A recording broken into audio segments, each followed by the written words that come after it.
ఉంటుంది కదా. ఇప్పుడు ఆ మచ్చ తెచ్చుకోవాల్సిన అవసరం ఏముందండి? క్లియర్గా వారు ఉంటే తెచ్చుకోవాల్సిన అవసరం లేదు కదా. అందుకని ఇలాంటి న్యూట్రల్గా ఉన్న జర్నలిస్టులు కానీ చాలామంది ధర్మవరంలో హాయ్ అండి ఐ లవ్ ఫిజిక్స్ అంట, వైసీపీ ఏజెంట్స్ ఈ వైసీపీకే ఓటు వేయలేదంట, బయటికి వైసీపీ అని చెప్తారు, లోపల టీడీపీకి వేశారు. సరే ఎవరికి వేసినా ఓకే, ఓట్లు వేసిన దాన్ని మనం తప్పు పట్టట్లేదండి. ఎందుకంటే ఓటు హక్కు మన హక్కు, అది ప్రతి ఓటరు ఓటు హక్కు. కాబట్టి అది ఇష్టం ఉండి టీడీపీకి వేసారా లేకపోతే ఇష్టం లేక వైసీపీకి వేసారా టీడీపీకి వేసారా అనేది మనం ఎవరిని అట్లా అనకూడదు. కానీ వేసిన ఓట్లు కరెక్ట్గా, ప్రజల ద్వారా వెళ్ళిన ఓట్లు కరెక్ట్గా వెళ్ళాయా లేదా అనేది ప్రజలకు కరెక్ట్గా క్లియరెన్స్గా ఇస్తే సరిపోతుంది కదా. ఇన్ని తొండి ఆటలు ఎందుకు? అసలు బాలినేని శ్రీనివాసరెడ్డి గారి గురించి ఇంత చర్చ లేపడం ఎందుకు? ఈ చర్చ కేంద్రం మొత్తం వచ్చింది. ఇప్పుడు ఇంత చర్చ అవసరం లేదు కదా. ఆయన అడిగినట్టు 12 బూతులలో వీవీప్యాట్లు తీసి ఇదిగోండి ఇక్కడ ఇన్ని పోలైనాయి, ఇక్కడ వీవీప్యాట్లు చుట్టున్నాయి రాండి అని చెప్పి లెక్క పెట్టి చూపిస్తే అది ఏమంటే ఆయన డౌట్లు అయిపోతాయి. అసలు క్లియర్గా రామ్మూర్తి నారా టీడీపీ ప్లస్ జనసేన అవునండి, వారు ముగ్గురు కలిస్తేనే 164 అయినాయి, కాదనట్లేదు. వారు గెలిచారు, వారు గెలిచారని మనం తప్పు పట్టట్లేదండి. ఎందుకంటే మా విశ్లేషణ ఏంటంటే ఎన్నికల కమిషన్ వారు స్వచ్ఛందంగా ఎన్నికలు నిర్వహించారా లేదా అనేదే మా విశ్లేషణ. అంతే. మేమేంటంటే మీరు ఎవరికి వేసారు, మీరు వాళ్ళకేయండి, మీరు అదే అని మేము అనట్లేదు. ఇచ్చినప్పుడు ఇన్ని డౌట్లు దేశ ప్రజల్లో వస్తున్నప్పుడు ఖచ్చితంగా వాటిని మనం చెప్పాలి కదా.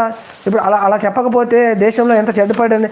సపోజ్ ఇప్పుడు ప్రభుత్వం 15 సంవత్సరాలు బీజేపీ ఉంటుంది, ఆర్ఎస్ఎస్ చెప్పినట్టు వారు పనిచేస్తారు. లేకపోతే ఆ తర్వాత ఇంకొక ప్రభుత్వం వస్తుంది, ఇంకొక ప్రభుత్వం వచ్చిన తర్వాత వారు కూడా ఇలాగే చేస్తారు కదా. అప్పుడు ఈ చట్టం మోడీ గారు చేసిన చట్టాన్ని వారు ఎందుకు మార్చాలనుకుంటారు? ఈ చట్టం వారికి కూడా ఉపయోగపడుతుంది కదా. అరే మనకు కూడా సర్వత్ర న్యాయస్థానం లేదు, మన హోంమంత్రి మన ప్రధానమంత్రి మనం కూర్చొని మనమే ఎన్నికల కమిషన్ని ఏర్పాటు చేసుకొని మనమే స్వతహాగా ఓట్లకు వెళ్ళిపోతే ఇంకా ఇది మంచిదే కదా అని ఇంకా రాబోయే కాలంలో ఇదే జరుగుద్దండి. అందుకనే చాలామంది ఇప్పటికీ గలం ఎత్తుతున్నారు, మాట్లాడుతూ ఉన్నారు. ఇలాంటివన్నీ అంటే ఏదో అంటారు చూసారా, చిన్నది రాజుకుంటేనే పెద్ద మంట అవుతుందని. ఈ మంట ఆల్రెడీ దేశంలో మొదలైంది. వామపక్షాలతో సహా ప్రజలందరూ మొదలుపెట్టారు. ఇది రాజుకొని అగ్గై చిచ్చై ప్రభుత్వాలు పడిపోతాయా, లేకపోతే రాష్ట్ర ప్రజల్లో ఉన్న అనుమానాలను తీర్చకుండా రాష్ట్ర కేంద్ర ఎన్నికల కమిషన్ కానీ లేకపోతే రాష్ట్ర ప్రభుత్వం కేంద్ర ప్రభుత్వాలు మెల్లగా వారి మీద నీళ్లు జల్లేసి ఆపేస్తారా అనేది రాబోయే రోజుల్లో చూడాలి. అలా గనుక ఈ అనుమానాలు తీర్చకుండా ఏదో ప్రజలు అడుగుతారని చెప్పేసి వాళ్ళ మీద దాడులు చేసి ఇళ్లలో నుంచి బయటికి రాకుండా దాడులు చేసి, లేకపోతే దేశంలో వీరు అడుగుతారని చెప్పేసి వాళ్ళని అరెస్ట్ చేసి వీళ్ళని అరెస్ట్ చేసి వీళ్ళందరినీ నోర్లు మూవిస్తే ఈ 5 సంవత్సరాలు బీజేపీ పార్టీ గట్టెక్కగలుగుతుందేమో. కానీ ఆ తర్వాత 5 సంవత్సరాల్లో కూడా మళ్ళీ ఇలాగ జరిగితే అప్పుడు కూడా ఇంకా ప్రజల మార్పు రాదా? అప్పుడు అధికారం మారితే అప్పుడు. అందుకని ఎప్పుడైనా ఈ చేసిన చట్టం తప్పు అని మేధావులు అంటూ ఉన్నారు. ఆ మేధావులు చేశారు, ఆ విశ్లేషణ గురించే మనం మాట్లాడుతూ ఉన్నాం. ఇక ఆంధ్రప్రదేశ్ రాష్ట్రం గురించి మాట్లాడాలంటే చాలామందికి ఈ అనుమానాలు ఉన్నాయి. అందులో ఉన్నటువంటి పోటీ చేసినటువంటి అభ్యర్థులు కూడా చాలామందికి అనుమానాలు ఉన్నాయి. మరి ఈ అనుమానాలను ఇప్పుడు తీర్చడానికైతే డేటా వారి దగ్గర లేదు. నిజంగా కూడా నేను చెప్పాను కదా, మీనా గారి దగ్గర ఆ డేటా లేదు. మరి ఆయన ఎవరి కోసం పనిచేశారో ఏమో తెలియదు, కానీ డేటా అయితే లేదు.